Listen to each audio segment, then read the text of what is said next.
kayo ng mga Jollibee combo. French fries, ketchup, at saka double cheeseburger. Yan o. Tanggalin nyo yan. Lagyan nyo ng ketchup. Lagyan nyo ng Preso ketchup. Sinanay. Ketchup. Yan. Dalig-dalig yung nanay ko. Nakikisali sa vlog ko. ito nakatabi. Nainom lang siya ng omeprazole dahil siya ay may acid. Katakawan sa mga kape-kape. Patrick! Ito pinakamasarap na combo sa ano. Tapos kumuha ka ng french fries. Ganyan din ginagawa ko sa McDo. Tapos ganito sa Jollibee. Si Patrick. Tapos tapan nyo. Tapos baliktarin nyo. Yung ilalim, yan. Bukulan nyo, wala yan. Lagyan nyo rin ng ketchup. Hindi yung pampapasa. Yan.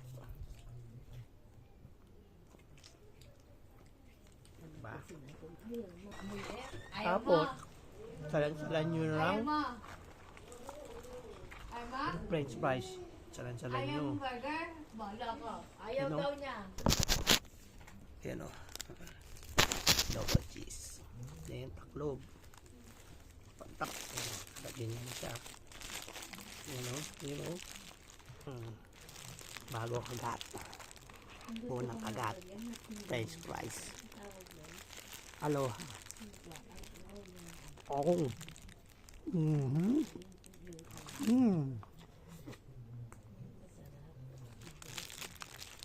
Ba, overload.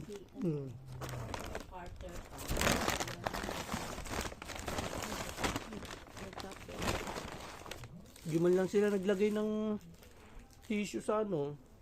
Porque take out, wala ng tissue. Ano, Jollibee. Baka naman, ha? Oh.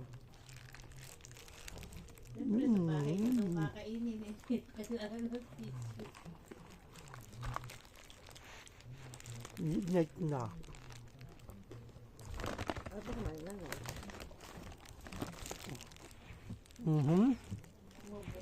Try nyo, sarap ng mga combination. Sarap yung ano, yung buting. Gawa ba niya yun? Jollibee, baka naman. Ang tinig na. Lahat ng tinig.